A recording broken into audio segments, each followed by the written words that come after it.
कि अपने धर्म के लिए लड़ाई लड़ सके, अपने धर्म को प्रचार प्रसार कर सके। हम भी मुकदमावादी हैं, लेकिन हम सारे मुकदमावादियों से यही कहते हैं। मैं बात कहना चाहता हूं आपके माध्यम से, पहली बात तो हिंदू समाज के किसी भी व्यक्ति ने कभी किसी और धर्मस्थल पे ना कब्जा किया ना उसको तोड़ा। इसका बच्चा बच्चा बोलेगा कि यहीं पे हमारे भगवान का मूल स्थान था।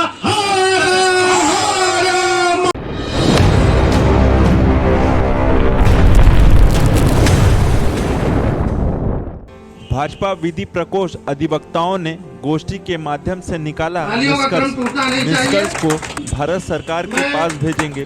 भारतीय जनता पार्टी विधि प्रकोष्ठ काशी क्षेत्र के तत्वाधान में प्लेसेस ऑफ वर्शिप एक्ट यानी उपासना स्थल अधिनियम 1991 पर एक गोष्ठी का आयोजन हुआ। आयोजन के मुख्य अतिथि सर्वोच्च न्यायालय के अधिवक्ता विष्णु शंकर जैन रहे।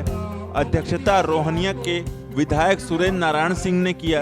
80 क्षेत्र में होटल टेम्पल के सभागार में आयोजन की शुरुआत मंगलाचरण से हुआ। संयोजक शशांक शेखर त्रिपाठी ने मुख्य अतिथि को अंग वस्त्र व स्मृति चिन्ह देकर सम्मानित किया। उपासना स्थल अधिनियम 1991 विभेदकारी असंवैधानिक है, उसे रद्द किया जाए। मुख्य अतिथि विष्णु जैन ने कहा कि एक तरफ जहां उपासना स्थल अधिनियम के जरिए बहुसंख्यक समाज के गुलामी के दौर में जो उपासना स्थल तोड़ दिए गए हैं उनको प्राप्त करने के कानूनी रास्तों को बंद कर दिया गया है, वहीं वक्फ एक्ट बनाकर कथित अल्पसंख्यक वर्ग के लोगों को किसी भी जमीन को वक्फ संपत्ति घोषित करने का अधिकार दे दिया गया है। यही नहीं, उनको पब्लिक सर्वेंट मानकर उन्हें विशेषाधिकार दे दिए गए हैं।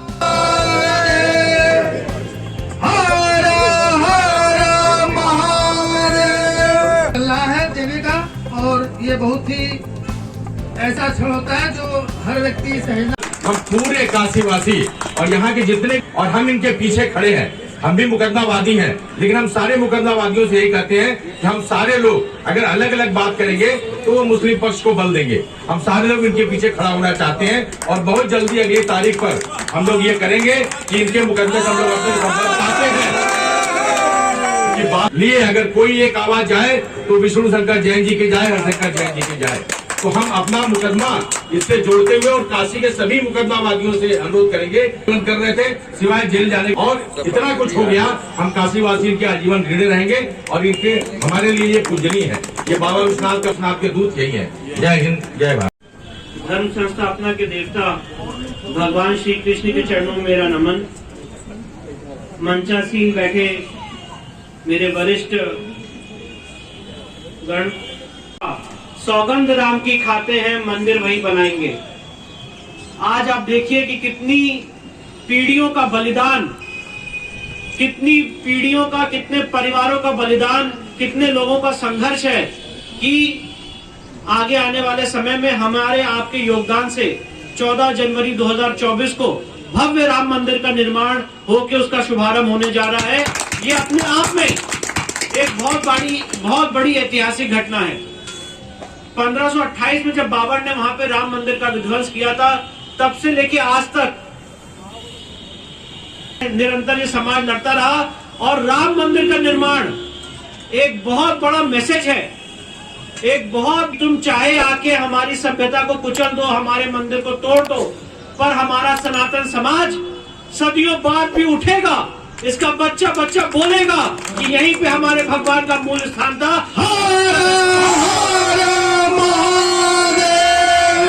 और उसको रेस्टोर करने के लिए लड़ाई लड़ेगा, क्योंकि सनातन को आप कभी भी मिटा नहीं सकते हैं। ये अकाट्य सत्य है। जब से सृष्टि की उत्पत्ति हुई तब से काशी का अस्तित्व है। जब से सृष्टि की उत्पत्ति हुई तब से सनातन का अस्तित्व है। इसलिए चाहे जितना आक्रांता आ जाए, कोई भी आ जाए, हमारा जितना कन्वर्जन कर ले, कुछ भी कर ले, पर सनातन कभी मिट नहीं सकता है। सनातन शाश्वत है, अजर और अमर है। देखिए, प्लेसेस ऑफ वर्शिप एक्ट 1991 असंवैधानिक है। ये बात हमने सुप्रीम कोर्ट में रखी है, उसकी संवैधानिक वैलिडिटी हमने सुप्रीम कोर्ट में चैलेंज की है। और मैं ये बात इसलिए कह रहा हूँ कि प्लेसेस ऑफ वर्शिप एक्ट असंवैधानिक है क्योंकि उसका सेक्शन 4 सब क्लॉज 2 लोगों के कोर्ट जाने का अधिकार छीनता है। और इस तरह का कानून आज के हिंदुस्तान में कभी भी हम उसको रिकॉग्नाइज नहीं कर सकते हैं। जो किसी भी तरह की आक्रांता को, जो उसने विध्वंस किया हमारे मंदिरों का, उस विध्वंस को लीगलाइज करने का काम अगर कोई एक्ट करता है तो वो एक्ट असंवैधानिक है। Article 13 sub clause 2, article 13(1), article 25 का वायलेशन है। और इसीलिए मैं बात रख रहा हूं कि जो 15 अगस्त 1947 की स्थिति है, वो अगर इंटैक्ट रखने का कोई एक्ट आदेश पारित करता है तो वो एक्ट गलत है। और अगर स्थिति रहनी है तो 15 अगस्त 1947 की क्यों रहेगी? स्थिति उस दिन की रहेगी जब किसी भी आक्रांता ने हमारे मंदिर को या किसी भी धर्मस्थल को तोड़ने का काम किया था। ये लड़ाई उस चीज़ की है कि जो लोगों ने इतिहास में तलवारों नोक पे किया, उसको हम कलम से रेक्टिफाई करें। मैं बात कहना चाहता हूं आपके माध्यम से, पहली बात तो हिंदू समाज के किसी भी व्यक्ति ने कभी किसी और धर्मस्थल पे ना कब्जा किया ना उसको तोड़ा। और हमारे जो धर्मस्थल तोड़े गए उसका हमें हक है कि उसको हम कोर्ट के माध्यम से उसको वापस ले सकें, क्योंकि हम लोग न्यायप्रिय लोग हैं, शांतिप्रिय लोग हैं। हम नहीं चाहते कि हम सड़कों पर आए, खून खराबा हो, और लीगल ढंग से अपने देवालों को, अपने मंदिरों को रेस्टोर करें। इसीलिए प्लेसेस ऑफ वर्शिप एक्ट पे ये गोष्ठी रखी गई थी और सबका ये मत है कि प्लेसेस ऑफ वर्शिप एक्ट असंवैधानिक है, इसको तुरंत निरस्त किया जाना चाहिए और इसीलिए परिचर्चा और चर्चा रखी गई।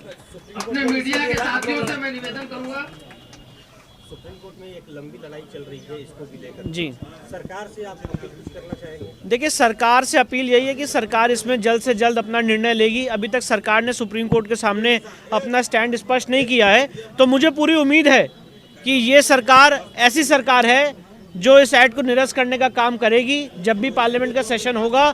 और उस पर चर्चा के बाद तो मुझे पूरी उम्मीद है इस सरकार से कि जो लोगों का कानूनी हक छीनता है कोर्ट जाने का, इस ऐसे ड्रैकोनियन लॉ को ये सरकार, केंद्र सरकार हमारी, इसको निरस्त करने का काम करेगी। मैं मीडिया के साथियों से निवेदन करूंगा, नहीं, मेरी कोई वार्ता नहीं हुई है सरकार से। मैं तो एक भारत का नागरिक हूं और आप लोगों के माध्यम से अपील कर सकता हूं कि इस एक्ट को ख़त्म किया जाए। और जैसे हमने अपील की थी कि मुगल गार्डन का नाम बदला जाए, और आप जानते हैं कि मुगल गार्डन का नाम बदल के अमृत गार्डन किया गया है, वैसे ही हमारी अपील है कि प्लेसेस ऑफ वर्शिप एक्ट भी खत्म किया जाए। और मुझे लगता है जैसे मुगल गार्डन का नाम खत्म हुआ है, एक दिन ऐसा आएगा कि प्लेसेस ऑफ वर्शिप एक्ट 1991 भी खत्म किया जाएगा, ध्वस्त किया जाएगा।